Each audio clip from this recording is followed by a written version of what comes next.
ಪುಷ್ಪಗಿರಿ ಗ್ರಾಮೀಣಾಭಿವೃದ್ಧಿ ಸಂಸ್ಥೆಯ ಕಾರ್ಯನಿರ್ವಾಹಕ ನಿರ್ದೇಶಕನಾಗಿ ಕೆಲಸ ಮಾಡ್ತಾ ಇದ್ದೇನೆ.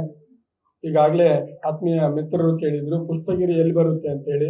ಬೇಲೂರು ತಾಲೂಕಿನ ಹಳೆಬೀಡಿನ ಪಕ್ಕದಲ್ಲಿ ಇರುವಂತ ಪುಷ್ಪಗಿರಿ. ಈಗಾಗಲೇ ಕಳೆದ 2 ವರ್ಷಗಳ ಹಿಂದೆ ರಾಜ್ಯ ಪತ್ರಕರ್ತರ ಸಂಘದ ಒಂದು ಸಭೆ ಕೂಡ ಅಲ್ಲಿ ಆಗಿತ್ತು. ಅದೇ ಪುಷ್ಪಗಿರಿ ಶ್ರೀಮಠದಲ್ಲಿ ತಮ್ಮ ಒಂದು ರಾಜ್ಯ ಮಟ್ಟದ ಕಾರ್ಯಾಗಾರ ಅಲ್ಲಿ ಆಗಿತ್ತು.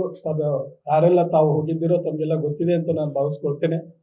ಆ ಶ್ರೀಮಠದಿಂದ ನಡೆಯುವಂತ ಒಂದು ಕಾರ್ಯಕ್ರಮ ರಾಜ್ಯದ 12 ಜಿಲ್ಲೆಯಲ್ಲಿ ಪುಷ್ಪಗಿರಿ ಗ್ರಾಮೀಣಾಭಿವೃದ್ಧಿ ಸಂಸ್ಥೆಯ ಮೂಲಕ ಮಹಿಳಾ ಸಂಘಟನೆಗಳನ್ನ ಮಾಡುವುದಲ್ಲದೆ ರೈತರ ಸಂಘಗಳನ್ನು ಮತ್ತು ವಿದ್ಯಾರ್ಥಿಗಳ ಸಂಘಗಳನ್ನು ಮಾಡುವ ಮುಖೇನ ರಾಜ್ಯದ 12 ಜಿಲ್ಲೆಯಲ್ಲಿ ಒಂದು ಅತ್ಯುತ್ತಮವಾದ ಕೆಲಸವನ್ನ ಸ್ವಾಮೀಜಿಯವರು ಕೈಗೆತ್ತಿಕೊಂಡಿದ್ದಾರೆ.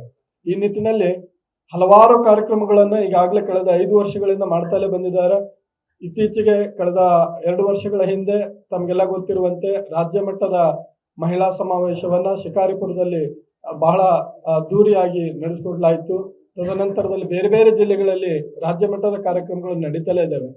ಆದರೆ ಈ ವರ್ಷ 5 ವರ್ಷ ಪೂರ್ಣಗೊಂಡ ಹಿನ್ನೆಲೆಯಲ್ಲಿ ಪರಮ ಪೂಜ್ಯ ಸೋಮಶೇಖರ ಶಿವಾಚಾರ್ಯ ಮಹಾಸ್ವಾಮೀಜಿಯವರ ಕನಸೇನು ಅಂತಂದ್ರೆ ಸಮಾಜಕ್ಕೆ ಏನಾದ್ರೂ ಒಂದು ಕೊಡುಗೆ ಕೊಡಬೇಕು ಅನ್ನೋ ದೃಷ್ಟಿಯಲ್ಲಿ ಈ ವರ್ಷದಿಂದ ಸ್ವಸಹಾಯ ಸಂಘದ ಮಕ್ಕಳಿಗೆ ನಾವೇನಾದ್ರು ಉತ್ತೇಜನ ಕೊಡಬೇಕು, ಓದುವಂತ ಮಕ್ಕಳಿಗೆ, ಬಡ ವಿದ್ಯಾರ್ಥಿಗಳಿಗೆ ಏನಾದ್ರು ಉತ್ತೇಜನ ಕೊಡಬೇಕು ಅನ್ನೋ ನಿಟ್ಟಿನಲ್ಲಿ ವಿದ್ಯಾಚೇತನ ಪುರಸ್ಕಾರ ಅನ್ನುವಂತ ಒಂದು ಪುರಸ್ಕಾರವನ್ನ ಕೊಟ್ಟು ಅವರನ್ನ ಮತ್ತಷ್ಟು ಹುರಿದುಂಬಿಸುವಂತ ಕೆಲಸಕ್ಕೆ ಕೈ ಹಾಕಿರುವಂತದ್ದು. ಅದಲ್ಲದೆ ಹಲವಾರು ಕೆಲಸಗಳು ನಮ್ಮ ಸಂಸ್ಥೆಯಿಂದ ಈಗಾಗಲೇ ನಡೀತಾ ಇದೆ.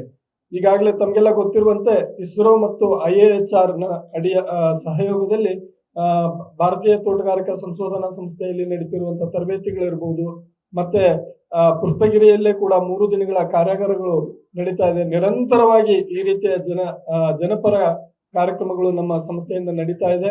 ಇದೇ ಸೋಮವಾರ 29ನೇ ತಾರೀಕು ಕುವೆಂಪು ರಂಗಮಂದಿರದಲ್ಲಿ ನಮ್ಮ ಶಿವಮೊಗ್ಗ ಜಿಲ್ಲೆಯ ಸೊರಬ ತಾಲೂಕಿಂದ ಹಿಡಿದು ಎಲ್ಲ ತಾಲೂಕುಗಳಿಂದ ಸುಮಾರು 1,500 ಜನ ಮಹಿಳೆಯರು ಈ ಕಾರ್ಯಕ್ರಮದಲ್ಲಿ ಭಾಗವಹಿಸ್ತಾರೆ.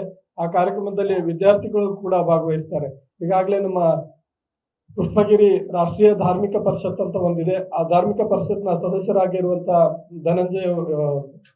ಜಯರಾಜ್ ಅವರು ಈಗಾಗಲೇ ಮಾತಾಡಿದ್ರು. ಈ ರೀತಿಯ ಬೇರೆ ಬೇರೆ ಇದರಲ್ಲಿ ಮತ್ತೆ ಉಪಸಂಘಟನೆಗಳು ಕೂಡ ಇದೆ. ಧಾರ್ಮಿಕ ಪರಿಷತ್ ಅಂತ ಕೂಡ ಒಂದಿದೆ. ಆ ಧಾರ್ಮಿಕ ಪರಿಷತ್ತಲ್ಲಿ ಭಾರತದ ಸನಾತನ ಸಂಸ್ಕೃತಿಯನ್ನು ಉಳಿಸುವಂತ ಮತ್ತು ಸಂಸ್ಕಾರವನ್ನು ಬೆಳೆಸ್ಕೊಂಡು ಹೋಗುವಂತ ಕಾರ್ಯಕ್ರಮಗಳು ಕೂಡ ನಡೀತಾ ಇದೆ. ಜೊತೆಗೆ ನಮ್ಮ ತಿಮ್ಮಣ್ಣರವರು ಇದ್ದಾರೆ, ಗಜೇಂದ್ರಪ್ಪ ಮಾಸ್ಟರ್ ಇದ್ದಾರೆ, ಹಾಗೇನೆ ಉಮೇಶ್ ಅವರು ಇದ್ದಾರೆ. ಈ ಕಡೆಯಿಂದ ನಮ್ಮ ಧಾರ್ಮಿಕ ಪರಿಷತ್ನ ಗೀತಾ ಮತ್ತೆ ದೀಪಾ ಅವರು ಕೂಡ ಇದ್ದಾರೆ.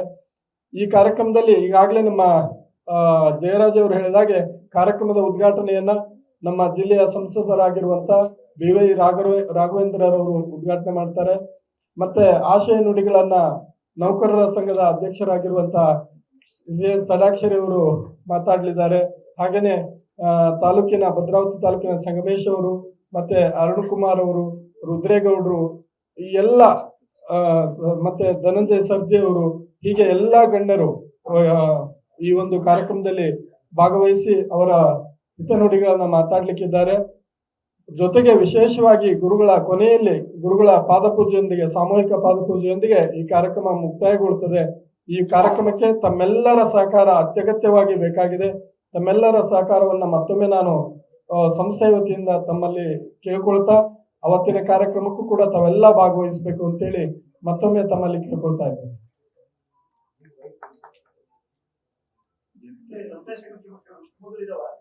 ಹೌದು ಸರ್, ಶಿವಮೊಗ್ಗ ಜಿಲ್ಲೆಯಲ್ಲಿ ಸುಮಾರು 525 ಸ್ವಸಹಾಯ ಸಂಘಗಳಿವೆ. 12 ಜಿಲ್ಲೆಗಳಲ್ಲಿದೆ ಸರ್. 2572 ಸ್ವಸಹಾಯ ಸಂಘಗಳಿದೆ ಸರ್.